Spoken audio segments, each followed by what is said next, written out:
Hey everyone, this is Pause or Repeat. Here we figure out whether a game is really worth your time and money. Today's game is Bow Path of the Teal Lotus.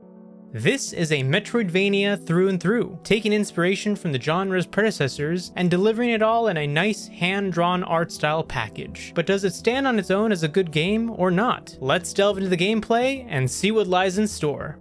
The game being a metroidvania, it is going to be very similar to other indie titles in the genre. One that it draws a lot of parallels to is Hollow Knight, for example. You play as a Tentai Hana, a bloomed lotus flower given sentience by the cosmic being in the sky, known as Kami, or God. Being such a small character means you are expected to do lots of precision platforming and movement during combat. Combat consists of weaving in abilities and jumps, as well as standard attacks. Early on, you get a staff to whack things with, a bat to hit back certain projectiles, and a Daruma to throw out in a line that can damage enemies. The game also encourages airborne combat via a heat system that increases the damage of your abilities as you get a higher heat level. Altogether, this combination of movement and combat abilities makes the gameplay feel smooth and fluid, as long as you take the time to acclimate to the controls. Moving on to the story, the story revolves around a lot of Japanese mythology. You play as Bow, a Tentai Hana or celestial blossom fox sent down from the heavens. Your purpose becomes clear early on, as in the background of one of the first areas of the game, you see a calamitous evil awaken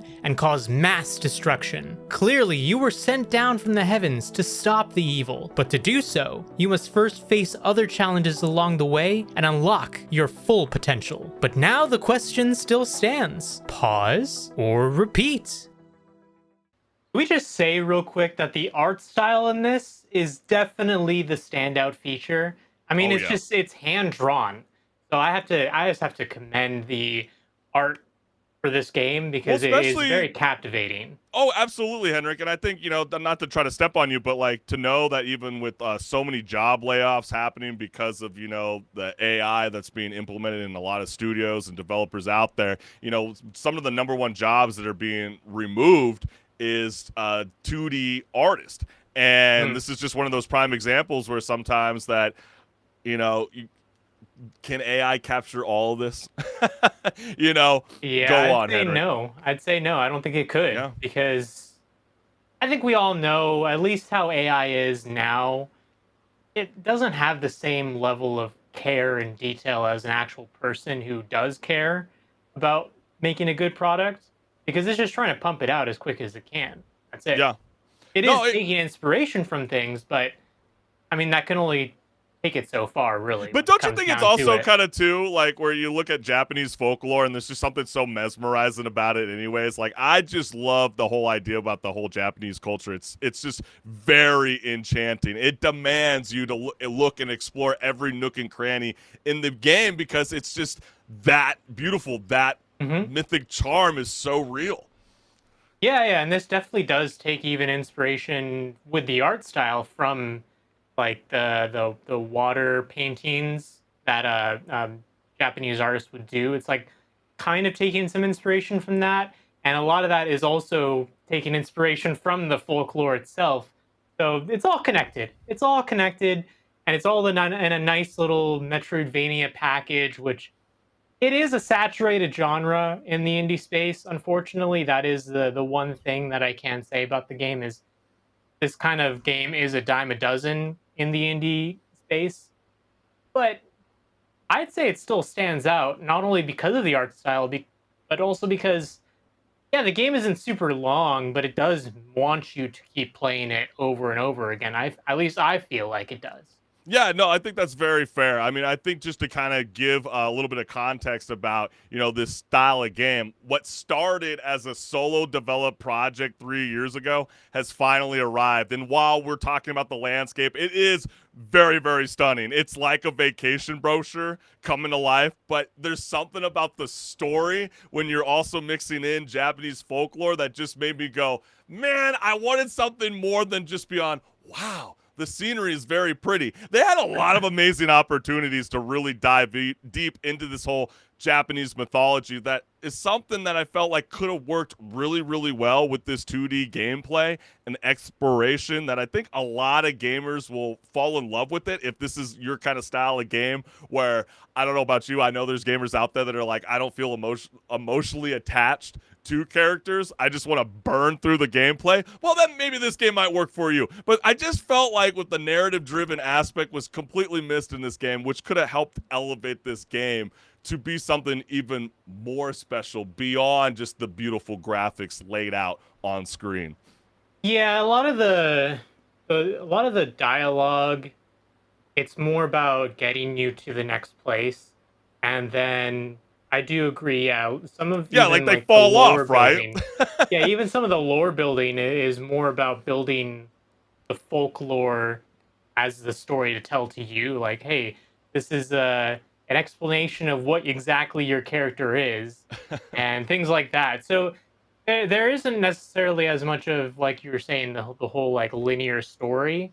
There is a little bit of a story, but don't go into this thinking like it's a Last of Us Well, that's type the thing, game, though. you Like, know? well, that's kind of the joke that I'm saying. It's like you could completely skip all of the dialogue in the video game and like not even care to even grasp into whatever narrative that they were even trying to push within the game in the first place. Because let's face it, HenricK, it's like doing a big budget film. All these characters are like extras. They're like, thank you for your service, but you will not be continuing with us with the sequel, if there And I is a will sequel. say, at least the gameplay does stand on its own, because True. Yeah. not a lot of Metroidvanias actually do in-depth. Well, I say in-depth, but like encourage you to do things outside of what you would normally do for other Metroidvanias in terms of the combat. Yeah. Whereas this one, it does encourage you to actually weave in your abilities during combat, and then also even then just be in the air most of the time. And it didn't really click with me at first, the combat. Then I got to the second boss, which is this boss on a bridge, and I was still playing it kind of like I was doing the first boss, and I was like, let me try something different. So I encouraged myself to embrace what the game wants you to do, which is the airborne combat. And I was like, okay, this is good. This feels a lot But better. didn't you kind of find it a little bit refreshing with a lot of brand new games that come out? There's just like way too much tutorial. At least this game encourages you to discover some of the elements on your own. Yes, it might seem like it Yeah. has that basic attacks of 4 different directions, the jump, dash, and etc. But I do like the idea in Bow Path of the Teal Lotus. You start out unarmed, right? And then soon you find out you have this like earring that transforms into a staff or even a tea kettle, which turns out to be the secret to survival, apparently, because you got to juggle a magic staff moves and a tea break within your own time. I don't know about you. That seems to go hand in hand with a lot of gamers like myself. I definitely need to have a coffee in me to pull an all-nighter. And you can easily pull an all-nighter with this game. I think it's about, what, roughly 8 hours if you're not a Yeah, it's completionist? not too long. It's definitely a typical thing for the Metroidvania genre. A lot of them are not really that long, Yeah. but you're meant to play them over and over again, and that's why it is focusing so much on the gameplay as the first thing, because it wants to make sure that it's fun to play the second time, the third time, maybe even the fourth and fifth time round, because a story can only carry it so long when you've heard the story 5 times in a row, right? So, Yeah.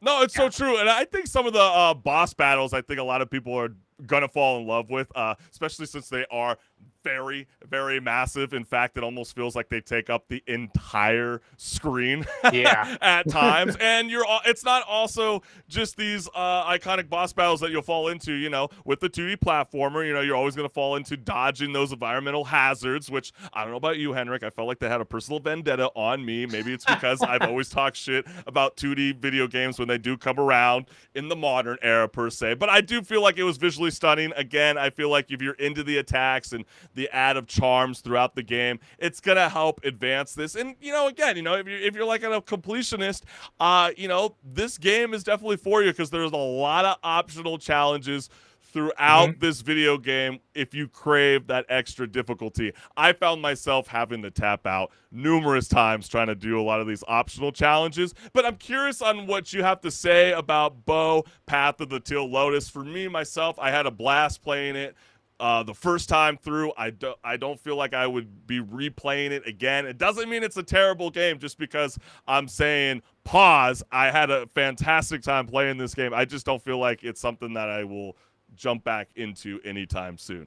What are you going to say, Yeah, HenricK? that's fair. It isn't gonna be for everyone, and I am someone who did grow up with a lot of the Metroid and Castlevania games, which is entirely what the Metroidvania genre is based off of.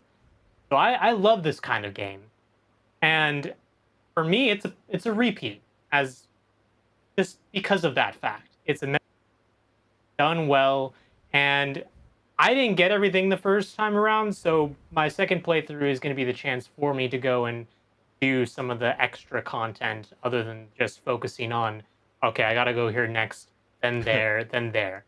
Yeah, I feel like for me, I need that new game plus. No, just kidding.